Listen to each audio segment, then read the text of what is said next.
Let's start with the fallout from a two-person crime ring. I can't believe it's only two, but it's two. One of them is long dead. The other one is in prison. And if that doesn't peg your mystery meter, stay with me. The crime was sex trafficking, underage girls. And the criminals were the late Jeffrey Epstein there on the left, well, now on the right, and that longtime girlfriend of his and co-abuser, Ghislaine Maxwell, who's very much alive and very much desperate to rejoin society, high society preferably, because that's where she and Jeffrey Epstein ran in the highest of circles, along princes and popes and presidents and other VIPs, the vast majority of whom had no idea what this couple was doing with and doing to a still unknown number of teenage girls. But a few of those high and mighty figures, without question, they did know. And there lies the mystery. Which ones? Which of the high and mighty that are always photographed with this guy? Which ones knew? Maybe they were not photographed, but I don't know. I suspect Prince Andrew had some troubles there. In any case, amid the current tug of war between a few members of Congress and the DOJ over the so-called Epstein files, a band of survivors said, hell with this. Forget about it. We're going to go to Capitol Hill ourselves and bring a message and a promise. And here's the message. Release the damn list. The so-called Epstein clients list. Clients and collaborators. And if you don't, we will.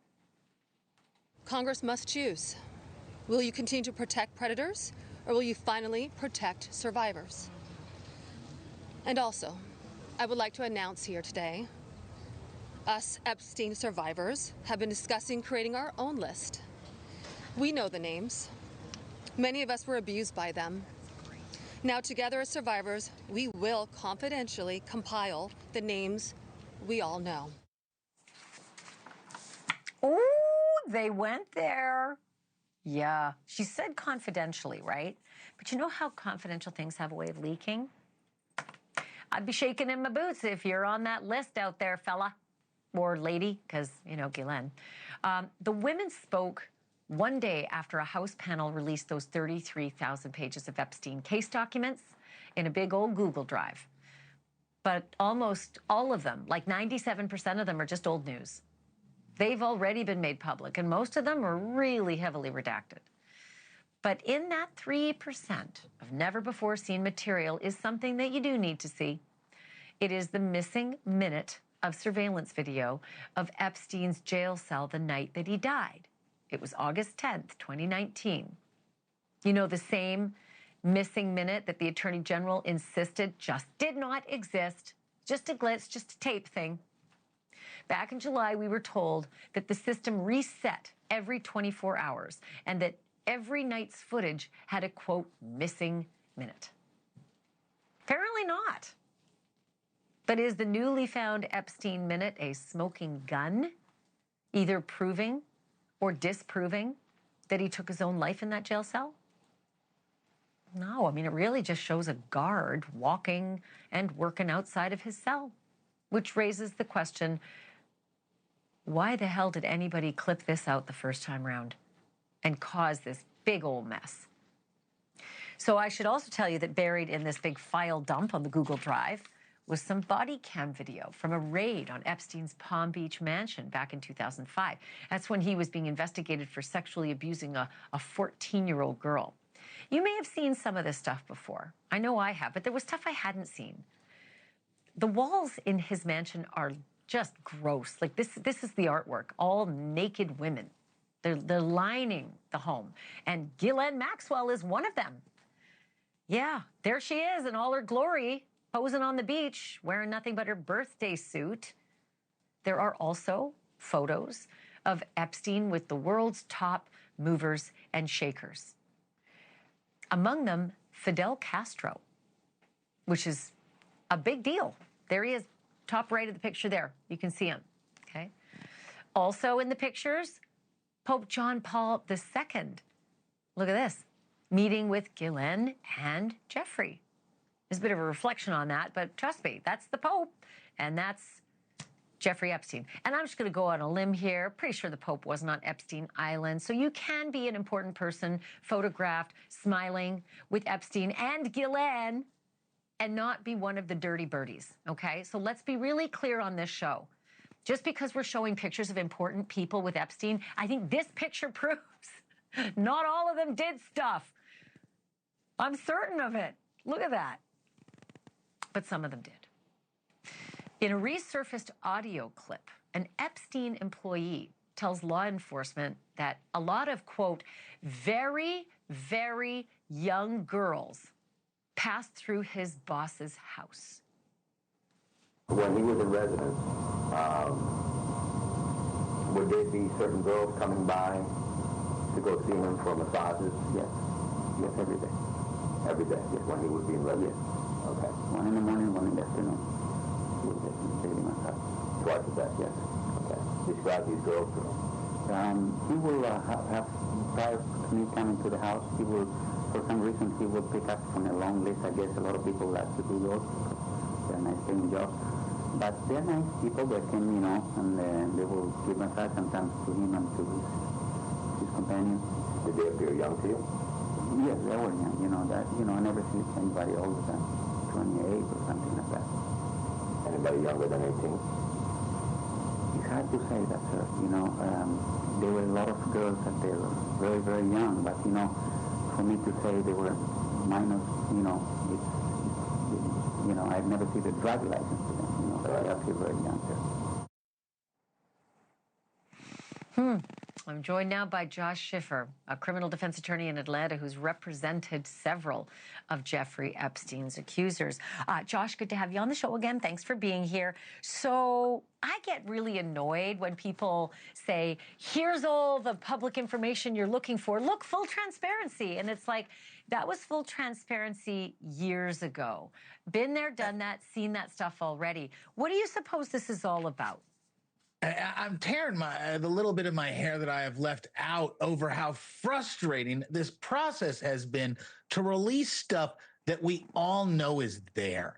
Anybody that's worked on this case knows that the government has compiled tens of thousands of documents, far more than were re-released today. The 3% of extra, the videos, sure, there's some illuminating stuff, but no one believes this is a fulsome production of everything. And that's why I'm so proud. My heart swells watching these victims, these very young girls that were just talked about to a police officer coming to give twice a day massages by, 5 girls at a time.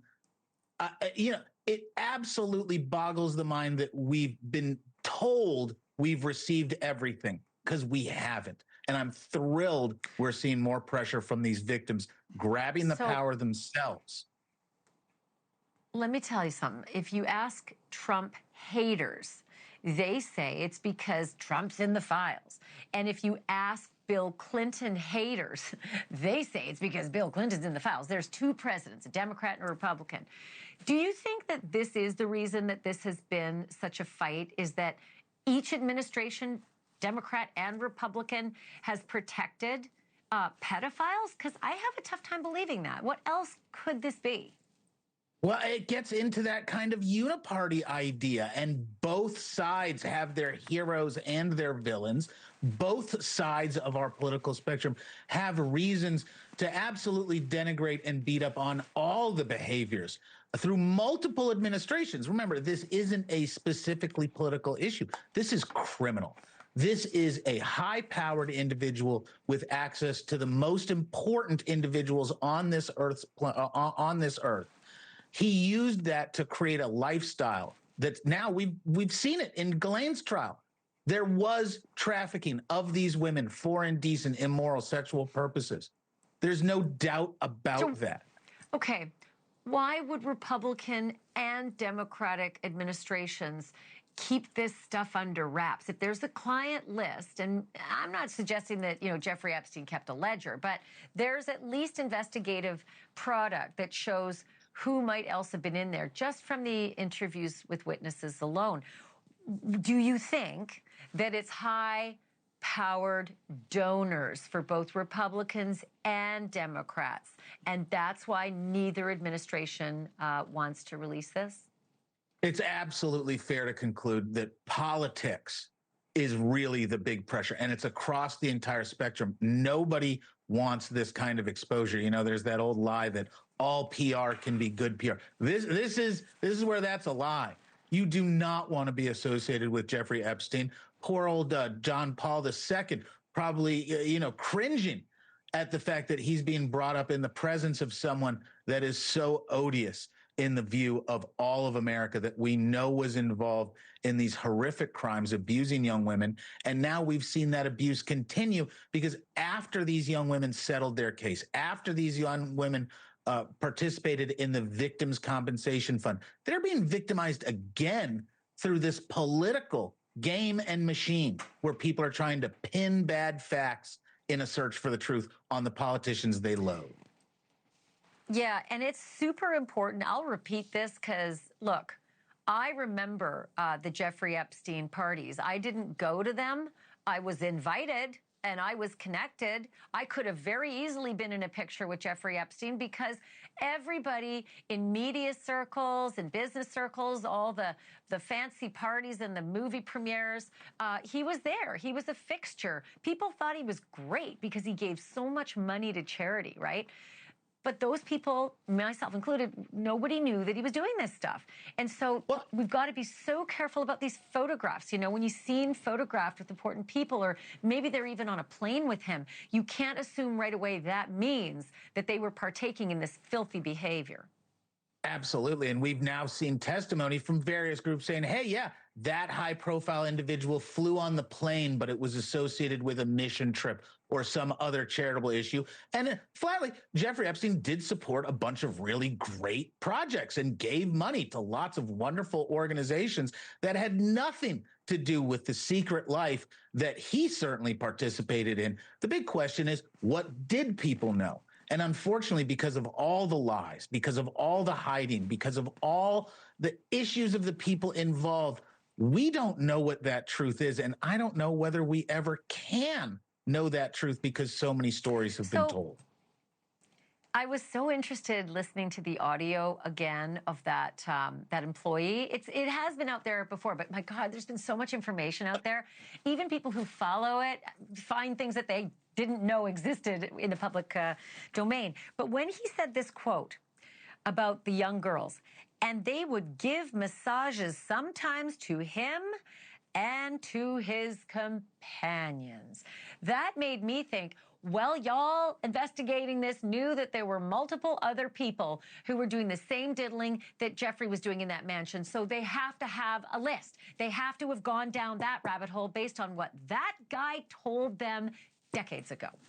Yeah, and it literally sounds like a dirty story from the 70s, some sort of wacky fantasy of, oh, I'm going to be this powerful person and I'm going to build this luxurious aristocratic lifestyle where the most famous people in the world will come and beg for my attention, and I will secretly videotape them and take recordings of them while they are pursuing the most immoral actions possible in my townhome, on my private island in the Caribbean. It really is a twisted movie, but we're finding out this actually happened. The question now is who? And we're going to hear some of that from these surviving victims. It's incredible that they've come out.